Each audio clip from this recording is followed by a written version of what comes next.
Welcome, my cogs and gears, to another fireside chat. I'm your host and artist, Indigo. Nazis. Who knew we were going to have to deal with Nazis again? Who knew we were going to have to argue that Nazis were bad? But wait, Indigo, you cry. Don't they have First Amendment rights like the rest of us? Can't they talk about what they want? Well, that's exactly what we'll be talking about. Let's chat. Let's first address what the First Amendment is. It's a protected right to allow the freedom of speech, basically keeping the government from enacting laws that could keep people from criticizing its actions or being able to just talk freely. However, it does not protect you from other people disagreeing with you, and it sure as hell is not your my freedom of speech is better than your freedom of speech card. If you get that right, then everyone else gets that right, and not everyone is going to like what you have to say, or be quiet, or nice about it. Or let you talk about whatever you want on their forums. Or comment sections of YouTube. However, there are some things that are not covered under the First Amendment. Obscenity, fighting words, defamation, and that includes libel and slander, child pornography, perjury, blackmail, incitement to imminent lawless action, true threats, and solicitation to commit crimes. In this chat, we'll be focusing mostly on fighting words and true threats when referring to these Nazis, or alt-right as they like to call themselves now. However, we could consider incitement to imminent lawless action and solicitation to commit crimes a part of today's discussion, as they are literally calling for genocide and the robbing of minority rights, which is highly illegal. But what are fighting words? Fighting words are words used to inflame others, or used to inflame another, to incite masses towards lawless action. This could be using slurs against a group of people, or encouraging a group of people to violence by stating a minority is coming for their jobs, or that the minority is violent and wants to rape their women. Do you get what I'm hitting at here? And I would think threatening to oppress and commit acts of genocide against a whole group of people is an obvious threat, and yes, by law, fighting words and true threats are something you can, if needed to, physically defend yourself against.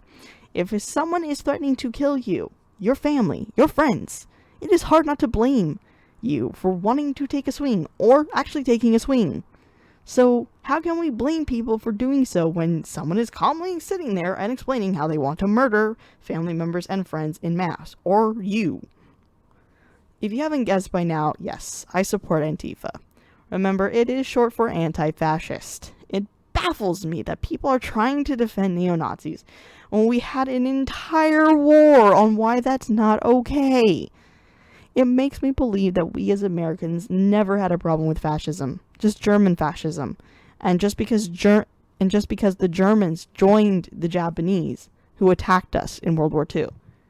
I do not see Antifa as a terrorist organization. It is not an organized group, and it is going after an organized group of people who have made it their mission to terrorize minorities. By their own admission, this group of people, the neo-Nazis and alt-right's endgame, is genocide. And you want to call the people who are trying to stop that terrorists. Have you all heard of Karl Popper's paradox of tolerance? The basic concept is that unlimited tolerance must lead to the disappearance of tolerance. If we extend unlimited tolerance even to those who are intolerant, if we are not prepared to defend a tolerant society against the onslaught of the intolerant, then the tolerant will be destroyed, and the tolerance with them. And this is from The Open Society and Its Enemies, Volume 1. This is not the first time we have seen something like this. During the 1920s, the royal family in Britain became enamored with the idea of fascism. This allowed for the Nazi Party to grow in strength outside on the streets. But the Jewish and LGBT communities, including a Jewish mafia group called the Yiddishers. Called the Yiddishers. I'm sorry, this always gets to me. There was a Jewish mafia and they called themselves the Yiddishers. Brilliant. Brilliant. Just brilliance. I love it. And they definitely would not have this. And en masse would go and attack these Nazi parties at their rallies. And they would go so far as to break bones with crowbars. Like, they were not being nice. They weren't just simply punching them in the face. These Nazis would be going to hospitals with broken bones. And it culminated in the Battle of Cable Street, where a fascist march was planned, but counter-protests broke it apart violently. The continued and violent protest against fascism, as well as the strong support of the Jewish community for Winston Churchill, kept fascism out of Britain.